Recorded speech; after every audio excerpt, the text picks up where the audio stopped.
Antes de comenzar, quiero contarles un poquito el tras bambalinas de este mensaje. Desde el año pasado yo le había dicho al pastor que me gustaría tener la oportunidad de predicar un miércoles, porque me parece que es diferente al domingo. El domingo es más sermón, hoy es más enseñanza y particularmente disfruto mucho escudriñando la palabra y entendiendo un tema en particular. Y el pastor me dijo, sí, pues ahí veremos. Y hace 15 días, al finalizar el servicio, la pastora me dijo que si yo me podía hacer cargo del culto del 5 de junio. Y yo le dije, oh por Dios, eso es dentro de 2 semanas. Y me dijo, sí.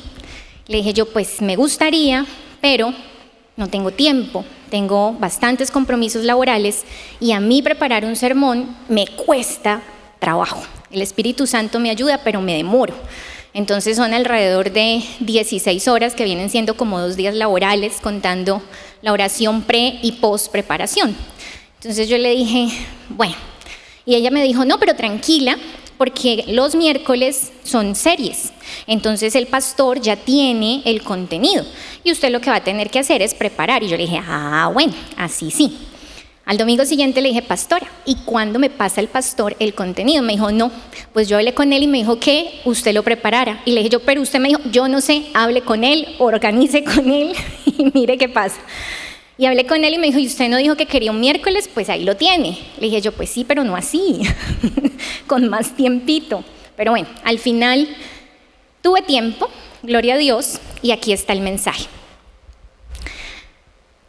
Y antes de iniciar, quiero que recordemos una fábula que quizás todos hemos leído o nos la leyeron en nuestra niñez. Y es la fábula de la hormiga y la cigarra, escrita por Esopo.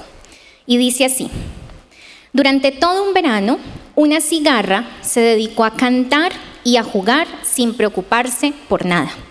Un día vio pasar a una hormiga con un enorme grano de trigo para almacenarlo en su hormiguero. La cigarra, no contenta con cantar y jugar, decidió burlarse de la hormiga y le dijo: «Qué aburrida eres, deja de trabajar y dedícate a disfrutar». La hormiga, que siempre veía a la cigarra descansando, respondió: «Estoy guardando provisiones para cuando llegue el invierno. Te aconsejo que hagas lo mismo». «Pues yo no voy a preocuparme por nada», dijo la cigarra. «Por ahora tengo todo lo que necesito». Y continuó cantando y jugando. El invierno no tardó en llegar y la cigarra no encontraba comida por ningún lado. Desesperada, fue a tocar la puerta de la hormiga y le pidió algo de comer. «¿Qué hiciste tú en el verano mientras yo trabajaba?», le preguntó la hormiga. «Andaba cantando y jugando», contestó la cigarra. «Pues si cantabas y jugabas en verano», repuso la hormiga, «sigue jugando y cantando en invierno». Dicho esto, cerró la puerta. La cigarra aprendió a no burlarse de los demás y a trabajar con disciplina. Moraleja: para disfrutar, primero tienes que trabajar. O como diría un expresidente de ustedes, lo que hay que hacer, hijitos míos, es trabajar, trabajar y trabajar. ¿La habían escuchado, cierto? ¿Alguna vez? Bueno, quiero contarles también que yo crecí bajo la influencia de una abuela paterna trabajadora, o como dirían actualmente, emprendedora. Ella fue una mujer, madre cabeza de hogar, que sacó adelante sola a 3 hijos.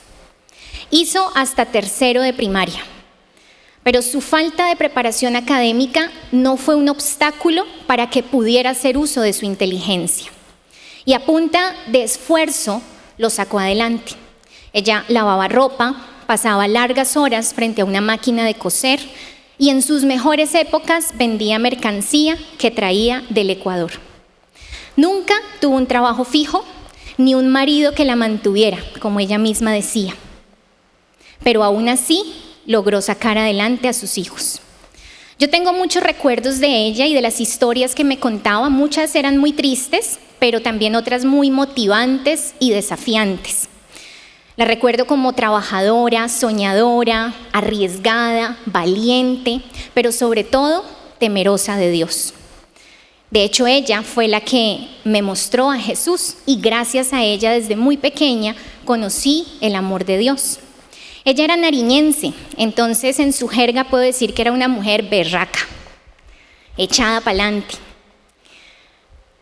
Cuando ya estaba finalizando su vida, cayó enferma, le dio demencia senil y ya ni siquiera se levantaba de la cama.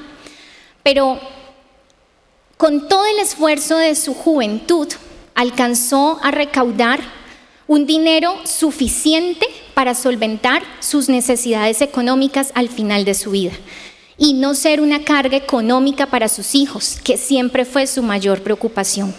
Y le alcanzó tanto que les dejó herencia. ¿Y cómo lo logró? Pues yo creo que siendo una hormiguita diligente, trabajadora y sabia, pero sobre todo siendo una mujer temerosa de Dios. Porque entre todos los recuerdos que tengo de ella, también la recuerdo todas las tardes, alrededor de las 5 de la tarde, sentada leyendo la palabra de Dios, subrayando la Biblia y sacando apuntes. Así que me he preguntado qué tanto pudo haber aprendido mi abuelita a la luz de la palabra de Dios que le permitió ser tan sabia en la administración de sus finanzas. Por eso, hoy vamos a revisar algunos principios bíblicos que nos enseñan a tener unas finanzas saludables.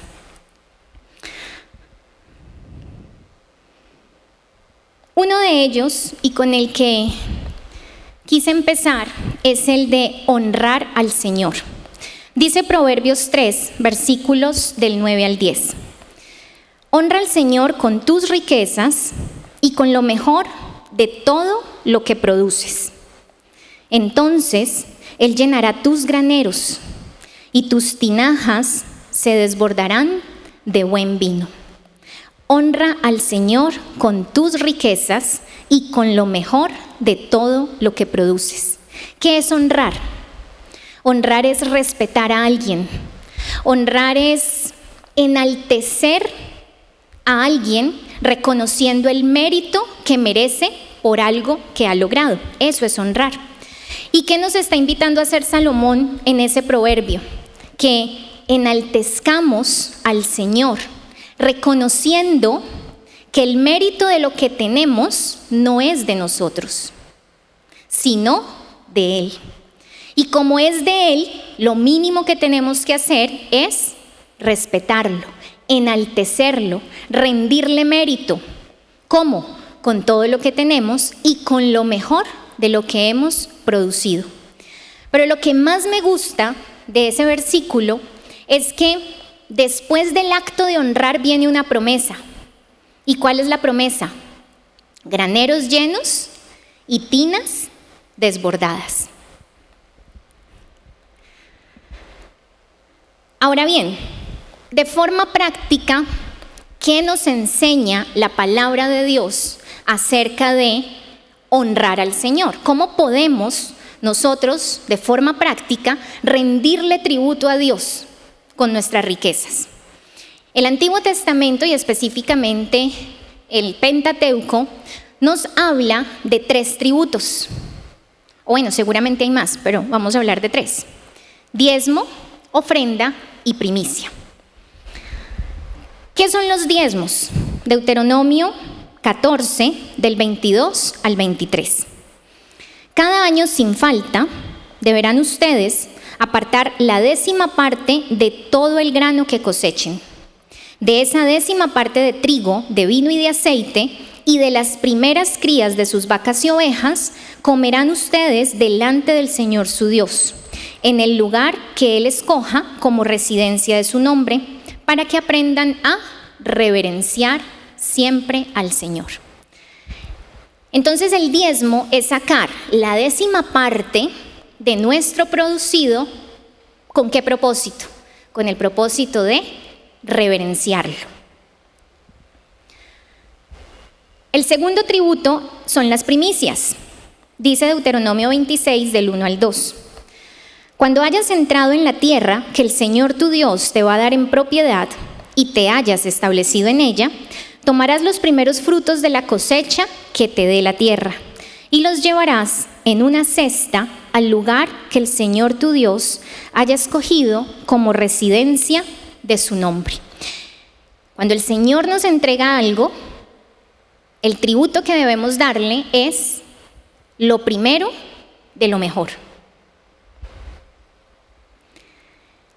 Y el tercer tributo son las ofrendas. Deuteronomios 16, del 16 al 17. Todos los varones deberán presentarse 3 veces al año ante el Señor su Dios, en el lugar que Él haya escogido, durante las siguientes fiestas: la de los panes sin levadura, la de las semanas y la de las enramadas. Nadie deberá presentarse ante el Señor con las manos vacías, sino que cada uno llevará sus ofrendas conforme a los bienes con que el Señor su Dios lo haya bendecido. Mientras el diezmo es la 10ª parte de lo producido y las primicias es lo primero de lo que el Señor nos da, la ofrenda es lo que voluntariamente nos nace entregarle al Señor. Vuelvo y repito, ¿con qué propósito? Con el propósito de honrarlo, con el propósito de reconocer que no es por nosotros, sino que es por Él. Y por lo tanto, en reverencia y obediencia, se lo devolvemos, le tributamos. El segundo principio, a la luz de la palabra de Dios, que nos lleva a tener finanzas saludables, es administrar con sabiduría. Cuando nos hablan de un administrador, seguramente pensamos en una persona encargada de ordenar u organizar algo. Y ese algo que puede ser una empresa, un hogar o hasta una vida. Y parece ser que administrar es tan difícil que hay gente que decide estudiar 5 años para ser administradores. ¿Y qué les enseñan a estas personas? Principios de contabilidad, de mercadeo, administración de recursos humanos, lineamientos estratégicos, etc. Pero resulta que la palabra de Dios nos llama a que todos nosotros seamos administradores. ¿De qué? De lo que el Señor nos ha entregado. Administradores de nuestra salud, de nuestra vida, de nuestros talentos, de nuestro tiempo y, por supuesto, de nuestras finanzas. ¿Y qué tenemos que hacer para hacerlo bien? Ser sabios. Y recuerden que el principio de la sabiduría es el temor a Dios. O sea que es relativamente sencillo ser sabios para poder administrar nuestras finanzas. Muy bien, ¿qué nos dice la palabra acerca de la sabiduría en la administración de las finanzas? Nos dice que una persona sabia en la administración de sus finanzas como mínimo hace 3 cosas. Primero, ahorra. Cuando José, el hijo de Jacob, fue llamado a interpretar los sueños del faraón, el Espíritu Santo le reveló que en Egipto iba a haber 7 años de abundancia seguidos de 7 años de escasez. ¿Y qué consejo le dio José al faraón? Que ahorre. Dice Génesis capítulo 41, versículos del 33 al 36. Yo le sugiero a su majestad que busque a alguien muy sabio e inteligente y que lo ponga a cargo del país. También le sugiero que nombre gente que se encargue de recoger la 5ª parte de las cosechas durante los 7 años de abundancia. Durante los 7 años buenos que van a venir, su majestad debe darles autoridad para que junten y almacenen en las ciudades todos los alimentos y el trigo. Ese alimento quedará guardado para usarlo durante los 7 años de hambre que habrá en Egipto. Así el país no quedará arruinado por el hambre. Nosotros muchas veces pensamos únicamente en el momento presente y nos olvidamos del futuro. y disfrutamos el presente sin guardar, sin almacenar para los tiempos futuros que no sabemos si quizás puedan ser difíciles. Y miren que la palabra nos enseña que un acto de sabiduría, sin lugar a dudas, es guardar y almacenar para los tiempos difíciles. Proverbios 6, versículos del 6 al 8. Vamos, joven perezoso, fíjate en la hormiga. Fíjate en cómo trabaja y aprende a ser sabio como ella. La hormiga no tiene jefes, ni capataces, ni gobernantes, pero durante la cosecha recoge su comida y la guarda, ahorra. Hace un par de semanas me reuní con una persona que hace más de 10 años fue mal asesorada jurídicamente. Y por esa asesoría dejó de cotizar al Sistema General de Pensiones. Hoy ya está cumpliendo la edad forzosa de retiro porque es servidor público. Resulta que esta persona actualmente devenga mes a mes alrededor de 30 millones de pesos. Pero como dejó de cotizar al sistema hace más de 10 años, sus mesadas pensionales en la actualidad se proyectan más o menos en 3 millones de pesos. Ustedes se imaginan lo que debe ser para alguien que está acostumbrado a gastar alrededor de 30 millones de pesos mensuales, que de un momento a otro le digan que va a quedar con 3 millones de pesos. Obviamente está supremamente angustiada. Y yo pensaba y decía, bueno, pues si lleva tantos años devengando 30 millones mensuales, seguramente ha invertido y seguramente tiene propiedades. O sea que ahorita no es tan grave, puede convertirse en rentista de capital y vivir de la renta. Cuando le pregunté me dijo, no tengo nada, porque yo tengo una filosofía de vida y es que uno se muere y nada se lleva. Entonces yo me dediqué a, entre comillas, disfrutar la vida. Conozco el mundo entero, ni sé cuántos países, me he comprado la ropa que he querido de millones de pesos, he ido a los restaurantes más lujosos, me he comprado los mejores perfumes y hasta tengo colección. Y yo decía entre mí, pues, sabia, no fuiste. Y ahorita hay que asumir las consecuencias. Y es cierto que uno se muere y nada se lleva. Y también es cierto que como cristianos estamos llamados a no acumular riquezas terrenales, pero sí estamos llamados, y lo estamos viendo, a ser sabios, a almacenar y guardar para los tiempos difíciles, a saber ahorrar. Lo segundo que debe hacer una persona sabia es no ser fiador de deudas ajenas. Proverbios 22, versículos del 26 al 27. No te comprometas a garantizar la deuda de otro, ni seas fiador de nadie. Si no puedes pagar, te quitarán hasta la cama en la que duermes. ¿De dónde nace la figura del fiador? Jurídicamente se deriva de un contrato de fianza, en donde yo, como fiador, me comprometo a garantizar el cumplimiento de unas obligaciones que no son mías. Eso es jurídicamente. ¿Y qué nos dice la palabra? Que no seamos fiadores de nadie. Pero también nos advierte que si ya la embarramos, salgamos de ahí. Y dice Proverbios 6 del 1 al 4. Hijo mío, si has sido fiador por la deuda de un amigo o has aceptado garantizar la deuda de un extraño, si quedaste atrapado por el acuerdo que hiciste y estás enredado por tus palabras, sigue mi consejo y sálvate, pues te has puesto a merced de tu amigo. Ahora, trágate tu orgullo, ve y suplica que tu amigo borre tu nombre. No postergues el asunto, hazlo enseguida.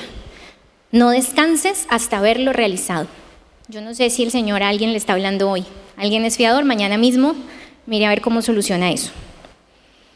Lo tercero que debe hacer una persona sabia en la administración de sus finanzas es no tener deudas. Otra vez Proverbios 22:7.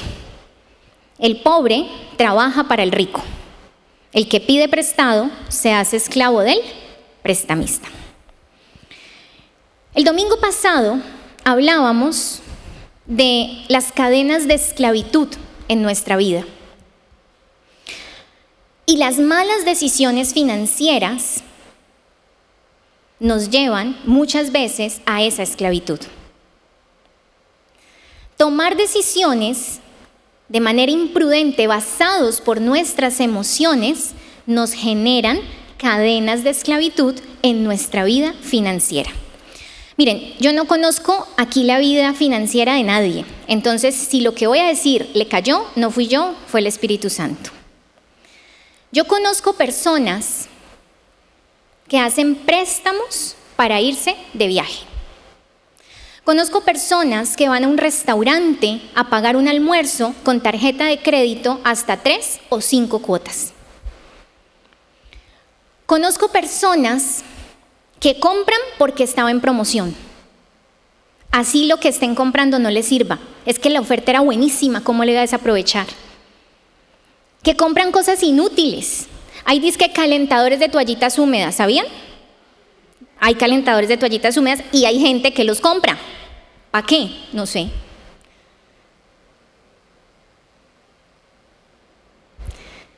Entonces, ¿a qué estamos llamados? A ser sabios. Miren, hay gente también que está triste y se va de compras, que porque comprar les aumenta la dopamina, la serotonina o yo no sé qué hormona es la de la felicidad. O al contrario, están muy contentos y se van a celebrar de compras porque es que yo me lo merezco, porque es que para eso trabajo. Y hay deudas que son innecesarias, pero yo también sé que hay deudas que son necesarias. Hay unas veces que no tenemos de otra. Pero ¿cuál es la diferencia? ¿Qué me está impulsando a endeudarme? ¿Una necesidad real o una emoción que me lleva a actuar de forma imprudente? Mi papá me enseñó que las tarjetas de crédito son lo peor del mundo. Según él son de Satanás. Yo no sé de dónde sacó eso. Según él en el Apocalipsis alguna vez leyó algo y él interpretó que eso era de Satanás y entonces toda la vida las ha odiado y las sigue odiando y nunca ha tenido una tarjeta de crédito. Mi papá trabajó en un ingenio azucarero y pues recibió un salario que nos permitió vivir de una manera muy modesta. Clase media.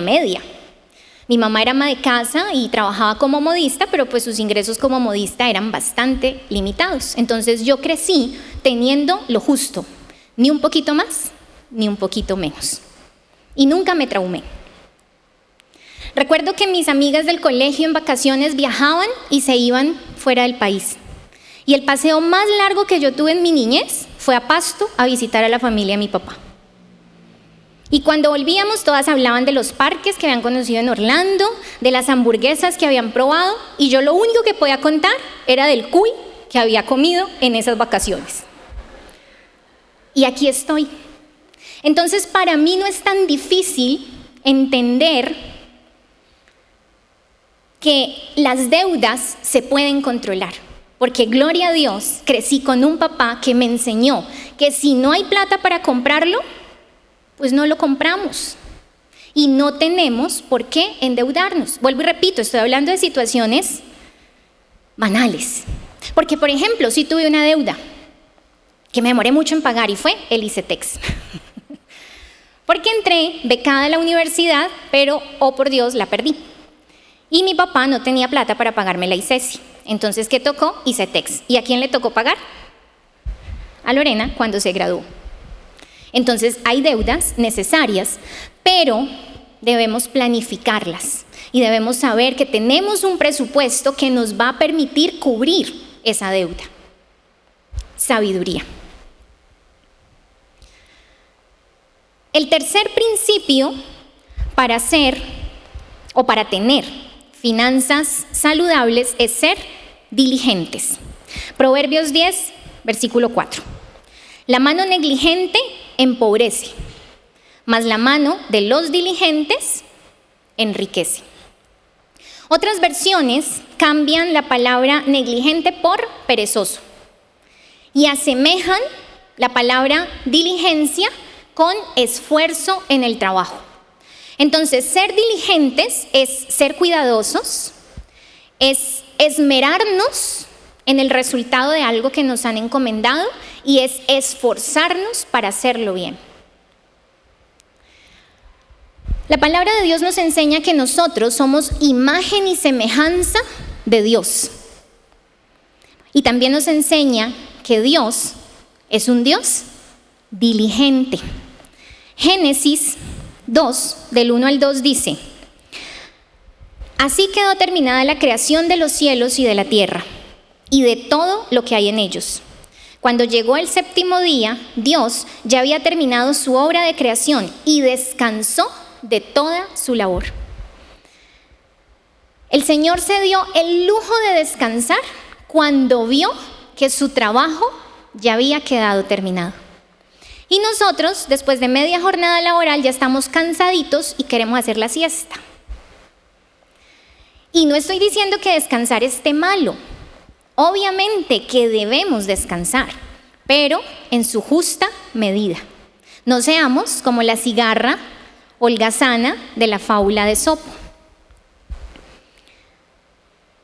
El cuarto principio es ser generosos.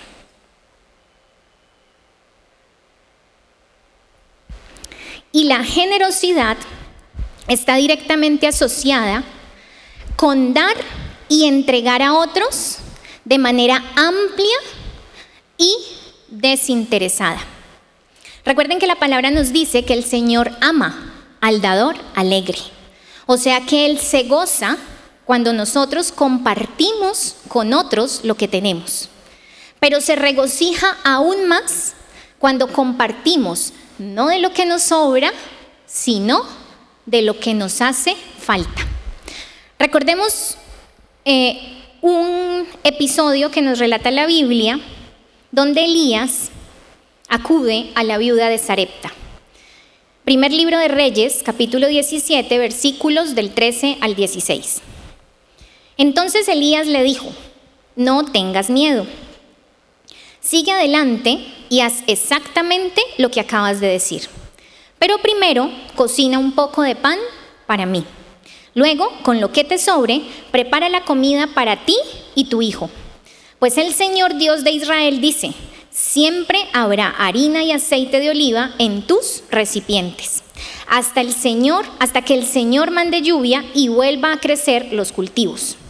Así que ella hizo lo que Elías le dijo, y ella, su familia y Elías comieron durante muchos días. Siempre había suficiente harina y aceite de oliva en los recipientes, tal como el Señor lo había prometido por medio de Elías. ¿Recuerdan la historia?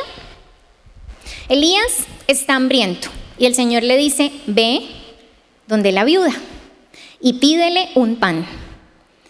Y lo primero que le dice la viuda es: no tengo pan.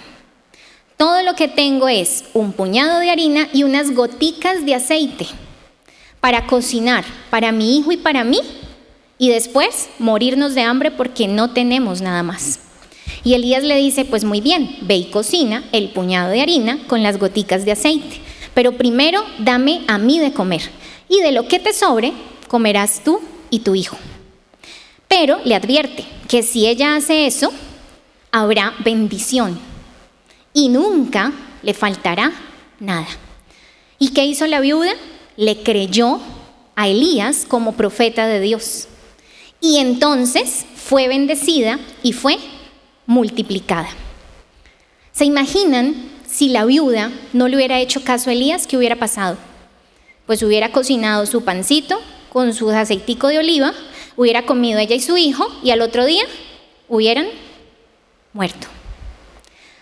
Por haber pensado de manera egoísta y haber escatimado en el gasto. Miren que entonces una persona generosa es todo lo contrario a una persona tacaña o a una persona egoísta. Y no es, vuelvo y repito, que compartamos de lo que nos sobra, sino que compartamos de lo que nos hace falta, desde nuestra escasez. Y entonces el Señor nos bendice. El quinto principio es confiar en el Dios proveedor. Recordemos la historia de Abraham cuando el Señor le pide que sacrifique a Isaac, su único hijo. Yo estoy segura que Abraham no entendía lo que le estaban pidiendo, ni tampoco quería hacerlo. Pero en obediencia decidió confiar en el Señor.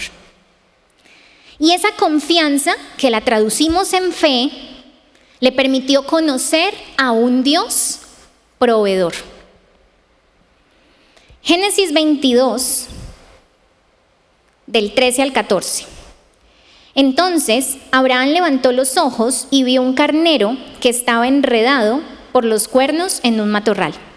Así que tomó el carnero y lo sacrificó como ofrenda quemada en el lugar de su hijo.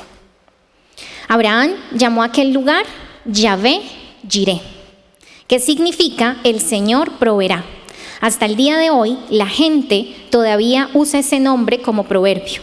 En el monte del Señor será provisto.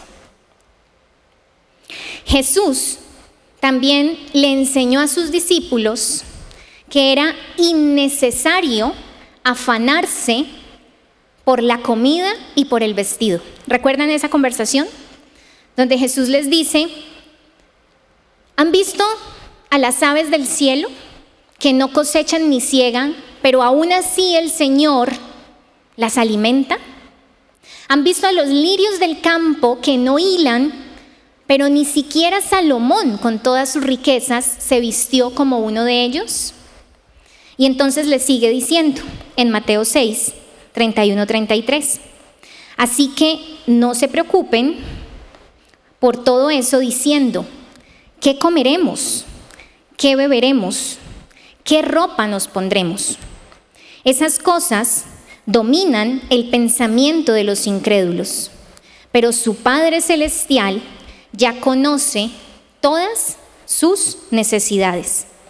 Busquen el reino de Dios por encima de todo lo demás y lleven una vida justa, y Él les dará todo lo que necesiten.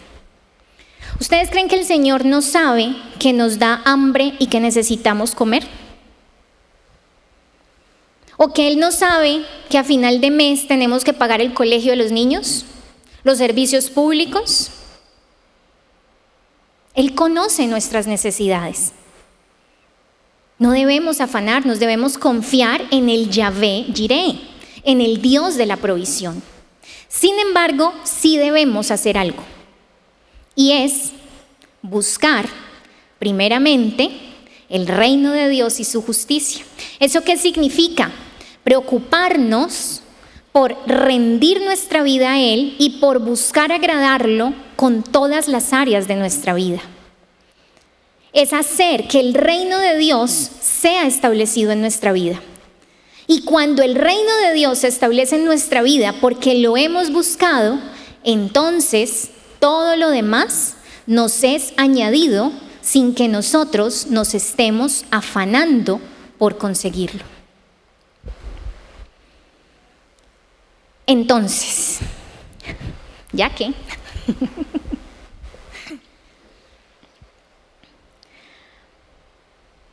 Con esto vamos concluyendo y nos vamos temprano, no mentiras. Entonces, para ser como esa hormiga diligente, trabajadora y sabia, que trabajó en el verano y ahorró para el invierno y le dio una lección a la cigarra holgazana, todo lo que nosotros como hijos del Señor tenemos que hacer es aplicar 5 principios que están en la palabra de Dios. Primero, honrar al Señor. ¿Y qué es honrar al Señor? Reconocerlo como dueño de todo lo que tenemos y rendirle tributo con nuestras riquezas. Yo creo que eso ya se los había dicho antes, pero se los quiero volver a repetir. A mí eso me costó harto trabajo entenderlo. Y como dice nuestra pastora, lo último que se me convirtió fue el bolsillo. Pero gloria a Dios, lo entendí y no me arrepiento de finalmente vivir una vida financiera en obediencia a Dios. Lo segundo que tenemos que hacer, administrar con sabiduría. Y una persona sabia ahorra. Una persona sabia no se mete en deudas innecesarias. Una persona sabia no respalda deudas ajenas. Lo tercero, ser diligentes. Trabajar con esfuerzo, con dedicación, con disciplina. No ser holgazanes, no ser perezosos. Cuarto, ser generosos y compartir desde nuestra escasez. Y quinto, confiar en el Dios proveedor. Creer que todas nuestras necesidades serán solventadas por medio de la mano poderosa de nuestro Señor. Y por supuesto, confiar en una promesa que nos dio el Señor a través de Pablo. Filipenses 4:19. Mi Dios pues suplirá todo lo que os falta conforme a sus riquezas en gloria en Cristo Jesús. No necesitamos nada más en nuestra vida, sino a Jesús. Si tenemos a Jesús, lo tenemos todo. Levantémonos, por favor, y oremos.